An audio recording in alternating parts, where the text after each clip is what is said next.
नमस्कार दोस्तों।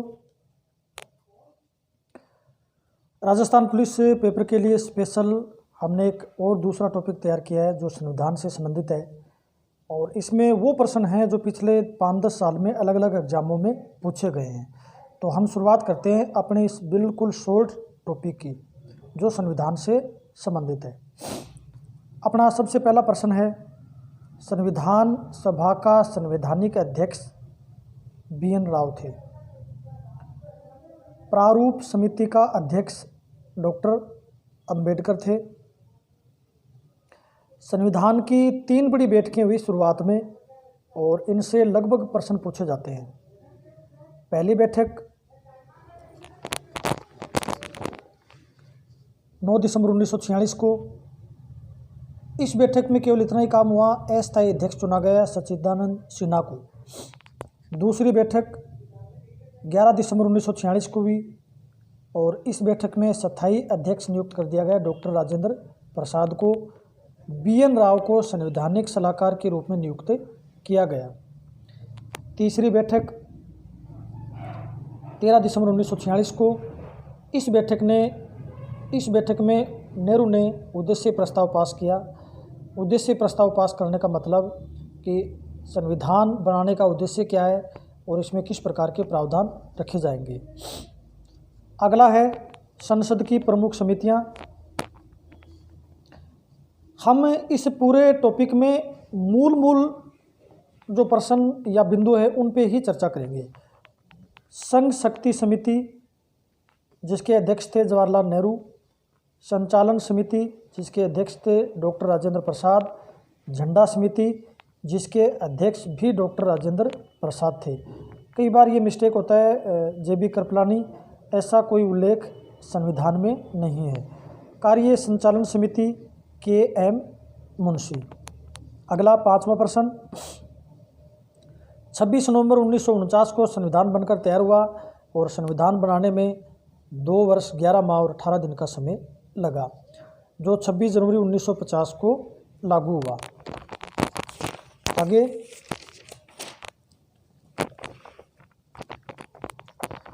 संविधान में प्रमुख विदेशी स्रोत यानी वे स्रोत जो अलग अलग देशों के संविधान से लिए गए हैं। इंग्लैंड के संविधान से एकल नागरिकता, संसदीय शासन प्रणाली, SC के न्यायाधीशों को हटाने की प्रक्रिया जिसे हम महाभियोग की प्रक्रिया कहते हैं, अनुच्छेद 1 के अनुसार। अमेरिका के संविधान से मौलिक अधिकार, न्यायिक पुनर्विलोकन, प्रस्तावना एवं वित्तीय आपात जिसका अनुच्छेद 360 में वर्णन है। कनाडा के संविधान से अवशिष्ट शक्तियां केंद्र के पास, राज्यपाल की नियुक्ति। आयरलैंड के संविधान से नीति निर्देशक तत्व तथा राज्यसभा में 12 सदस्यों का मनोनयन।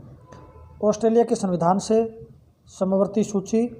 दक्षिण अफ्रीका के संविधान से संविधान संशोधन की प्रक्रिया। जर्मनी से आपात उपबंध और रूस से मौलिक कर्तव्य।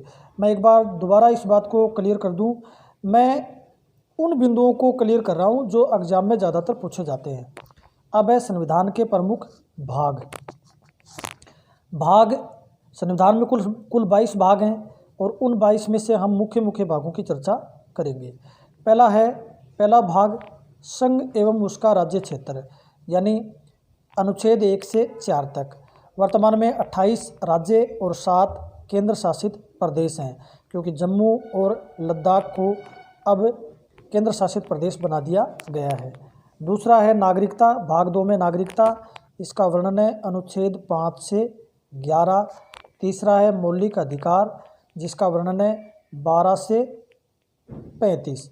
याद रखना, वर्तमान में भारतीय संविधान के द्वारा भारतीय नागरिक को कुल 6 मौलिक अधिकार प्राप्त हैं। पहले 7 थे। 44वां संविधान संशोधन 1978 के बाद एक मौलिक अधिकार जिसे हम संपत्ति का अधिकार कहते हैं उसे हटा दिया गया है। भाग 4 में नीति निर्देशक तत्व अनुच्छेद 36 से 51। भाग 4 क में मूल कर्तव्य जिसका वर्णन है अनुच्छेद 51 क में। याद रखना, वर्तमान में मूल कर्तव्यों की संख्या 11 है। भाग 9 में पंचायत और इसका संवैधानिक अनुच्छेद में वर्णन 243 क से 243 अ तक है। भाग 9 क में नागरिकता 243 तय से 243 यच है। भाग 15 में निर्वाचन और इसका अनुच्छेद में वर्णन 324 से 329। भाग 17 में राजभाषा अनुच्छेद 343 से 351। भाग 18 में आपात उपबंध 352 से 356 और भाग 20 में संविधान संशोधन अनुच्छेद 368 में। अब प्रमुख अनुच्छेद। भारतीय संविधान में कुल अनुच्छेदों की संख्या 395 है। यदि हम उपभागों की बात करें तो कुल अनुच्छेद हो जाएंगे 465। उनमें से महत्वपूर्ण अनुच्छेद जो लगभग एग्जामों में पूछे जाते हैं। अनुच्छेद 14 विधि के समक्ष समानता और विधि का समान संरक्षण। अनुच्छेद 15 धर्म, मूल, वंश, जाति, लिंग या जन्म स्थल के आधार पर विभेद पर प्रतिषेध।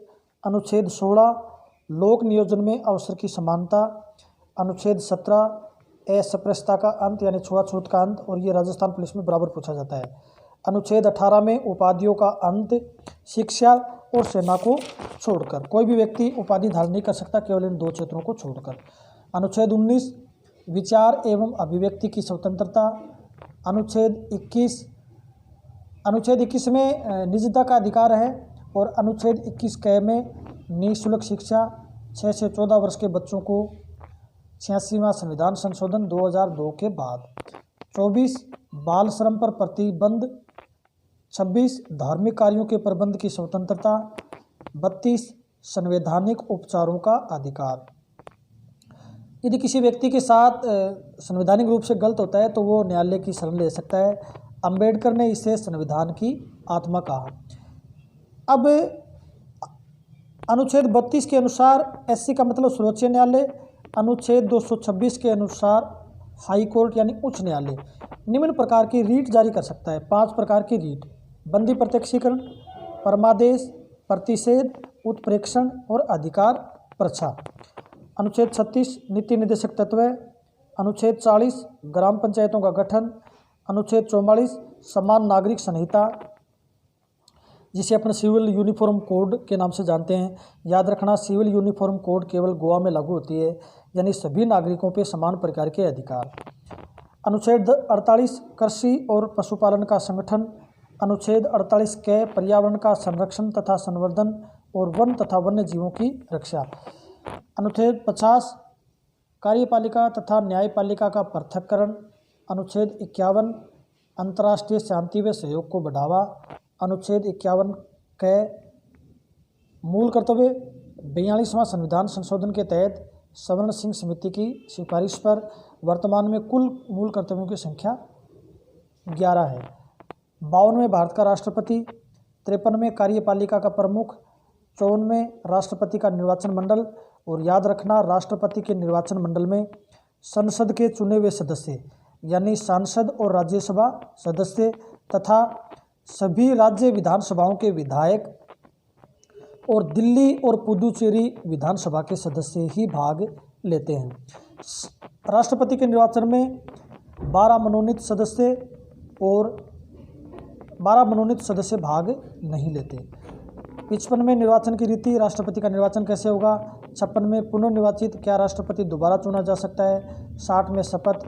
61 में राष्ट्रपति के महाभियोग की प्रक्रिया। 76 भारत का महान्यायवादी। भारत सरकार का प्रथम विधि अधिकारी होता है जो संसद की कार्यवाही में भाग ले सकता है किंतु मतदान नहीं कर सकता। राष्ट्रपति के संबंध में पीएम के कर्तव्य। अनुच्छेद 78 काफ़ी इंपॉर्टेंट है। 108 में संसद का संयुक्त अधिवेशन यानी राज्यसभा और लोकसभा दोनों की एक साथ बैठक। इस बैठक को आहूत का मतलब होता है बुलाना, यानी ये बैठक राष्ट्रपति के द्वारा बुलाई जाती है और इस बैठक की अध्यक्षता लोकसभा अध्यक्ष करता है। आगे अनुच्छेद 109 धन विधेयक के संबंध में विशेष प्रक्रिया। अनुच्छेद 110 धन विधेयक की परिभाषा और धन विधेयक क्या है इसके बारे में छोटी सी जानकारी। राष्ट्रपति की पूर्वानुमति आवश्यक है, यानी धन विधेयक को लाने से पहले राष्ट्रपति से पूछना पड़ेगा। लोकसभा में रखे जाते हैं, यानी धन विधेयक केवल लोकसभा में रखे जा सकते हैं। राज्यसभा इसे 14 दिन तक रोक सकती है। धन विधेयक का निर्धारण लोकसभा अध्यक्ष करता है। आगे 123 राष्ट्रपति के अध्यादेश बनाने की शक्ति सदन के सत्र के बाद 6 सप्ताह तक चल सकता है। 124 उच्चतम न्यायालय की स्थापना और गठन। 148 भारत का नियंत्रक एवं महालेखा परीक्षक। 153 राज्यों के राज्यपाल। 163 राज्यपाल की सहायता और सलाह देने के लिए मंत्रिपरिषद। 164 मुख्यमंत्री की नियुक्ति राज्यपाल द्वारा। 165 राज्य का महाधिवक्ता। सेम प्रक्रिया है, जो स्थान महान्यायवादी का केंद्र में है वही स्थान राज्य में महाधिवक्ता का है। 167 मुख्यमंत्री के कर्तव्यों का निर्धारण। अनुच्छेद 214 राज्यों के लिए उच्च न्यायालय। और वर्तमान में भारत में कुल उच्च न्यायालयों की संख्या 25 है। अंतिम उच्च न्यायालय हैदराबाद उच्च न्यायालय है। 243 पंचायत, 243 कै नगर निकाय, 280 वित्त आयोग, 226 वयस्क मताधिकार, 243 संघ की राजभाषा देवनागरी लिपि में लिखी हिंदी, 352 में राष्ट्रीय आपात, 356 में राष्ट्रपति शासन, 360 में वित्तीय आपात। अब है संविधान संशोधन। प्रमुख संविधान संशोधन जो एग्जाम में पूछे जा सकते हैं। अब तक कुल 103 संविधान संशोधन हो चुके हैं। 7वां 1956 में हुआ। इस संविधान संशोधन की मुख्य बातें: राज्यों का पुनर्गठन, राज्यपाल 2 राज्यों का राज्यपाल हो सकता है तथा एक उच्च न्यायालय 2 राज्यों का उच्च न्यायालय हो सकता है, जैसे चंडीगढ़ उच्च न्यायालय हरियाणा और पंजाब दोनों का है। 42वां संविधान संशोधन 1976। इस समय प्रधानमंत्री इंदिरा गांधी थी और राष्ट्रपति फखरुद्दीन अली अहमद थे। ये प्रश्न बड़ा इंपॉर्टेंट है। इसे लघु संविधान कहते हैं। सबसे ज़्यादा विवादित रहा। प्रस्तावना में समाजवादी, धर्मनिरपेक्ष, अखंडता शब्द जोड़े गए। नागरिकों के लिए 11वां मूल कर्तव्य जोड़ा गया। और इस संविधान संशोधन की मुख्य बात ये थी, लोकसभा का कार्यकाल 5 वर्ष से बढ़ाकर 6 वर्ष कर दिया गया था। अगला है 44वां संविधान संशोधन 1978। इसमें प्रधानमंत्री मोरारजी भाई देसाई, राष्ट्रपति नीलम संजीव रेड्डी, और इसमें सबसे बड़ी बात ये रही, संपत्ति के अधिकार को विधिक अधिकार बना दिया गया। मैंने आपको पहले बताया था, संविधान सभा ने हमें कुल 7 मौलिक अधिकार दिए थे, जिसे 44वें संविधान संशोधन के तहत 6 में परिवर्तित कर दिया गया। 52वां संविधान संशोधन 1985। इसमें 10वीं अनुसूची जोड़ी गई और उसका विषय रखा गया दल बदल कानून। 61वां संविधान संशोधन 1989। मतदान की आयु 21 वर्ष से 18 वर्ष कर दी गई। 17वां संविधान संशोधन 1992। राष्ट्रपति चुनाव में दिल्ली व पुदुचेरी विधानसभा सदस्यों को सम्मिलित किया गया। 73वां 1992-93। इसमें 11वीं अनुसूची जोड़ी गई, जिसका विषय रहा पंचायती राज और विषयों की संख्या रही 29। 74वां संविधान संशोधन 1993। 12वीं अनुसूची जोड़ी गई, विषय नगर निकाय, विषयों की संख्या 18। 86वां संविधान संशोधन 2002। 6 से 14 वर्ष के बच्चों को निःशुल्क शिक्षा के लिए 11वां मूल कर्तव्य 51 कै जोड़ा गया। आगे है 91वां संविधान संशोधन। 73वां संविधान संशोधन हो गया। उसके बाद 74वां 1993। 12वीं अनुसूची जोड़ी गई, विषय नगर निकाय, विषयों की कुल संख्या 18। 86वां संविधान संशोधन 2002। 6 से 14 वर्ष के बच्चों को निःशुल्क शिक्षा के लिए 11वां मूल कर्तव्य 51 कै जोड़ा गया। 91वां संविधान संशोधन 2003। केंद्र व राज्यों में मंत्रियों की संख्या सदन की 15% होगी और इस हिसाब से राजस्थान में कुल मंत्रियों की संख्या 30 हो सकती है, क्योंकि राजस्थान में विधानसभा सदस्य संख्या 200 है। 100वां 2015 भारत बांग्लादेश भूमि हस्तांतरण। 101वां 2017 GST। 102वां 2018 राष्ट्रीय पिछड़ा वर्ग आयोग को संवैधानिक दर्जा। 103वां 2019 आर्थिक रूप से कमज़ोर वर्गों के लिए आरक्षण यानी EWS इकोनॉमिक्स वीकर सेक्शन। अनुच्छेद 16 में संशोधन कर आर्थिक रूप से पिछड़े वर्ग को 10% आरक्षण। अब प्रमुख समितियां, संसद की प्रमुख समितियों के बारे में। लोक लेखा समिति गठन 1919 के एक्ट के तहत 1921 में। कार्यकाल 1 वर्ष। अध्यक्ष विपक्ष का नेता। सदस्य संख्या 22 यानी 15 लोकसभा से और 7 राज्यसभा से। कार्य भारत सरकार के लेखाओं की जांच और वर्तमान अध्यक्ष चौधरी अधीर रंजन जो कांग्रेस से हैं। दूसरा है प्राक्कलन समिति। प्राक्कलन समिति को लोक लेखा समिति की जुड़वा बहन कहते हैं। इसका गठन 1950 में जॉन मथाई समिति की सिफारिश पर। कार्यकाल 1 वर्ष। अध्यक्ष सत्तापक्ष का नेता। कुल सदस्य 30। अध्यक्ष बापट श्री गिरीश भालचंद्र। और अंत में है प्रमुख पदाधिकारी। यहाँ से प्रश्न हमेशा पूछे जाते हैं। सबसे पहला है राष्ट्रपति। पद के लिए आयु 35 वर्ष। शपथ CJI यानी chief justice of India, Bharat का मुख्य न्यायाधीश। त्यागपत्र उपराष्ट्रपति को और कार्यकाल 5 वर्ष का। उपराष्ट्रपति पद के लिए आयु 35। शपथ राष्ट्रपति। त्यागपत्र राष्ट्रपति। कार्यकाल 5 वर्ष। राज्यपाल पद के लिए आयु 35 वर्ष। शपथ उच्च न्यायालय का मुख्य न्यायाधीश। त्यागपत्र राष्ट्रपति। कार्यकाल 5 वर्ष या राष्ट्रपति के प्रसाद पर्यंत, दोनों ही चीज़ें। CJI chief justice of India पद के लिए आयु, इसमें पद के लिए आयु के लिए प्रावधान है कि कम से कम वो 10 वर्ष उसका किसी अधीनस्थ न्यायालय या उच्च न्यायालय में वकील के रूप में या न्यायाधीश के रूप में काम किया हो।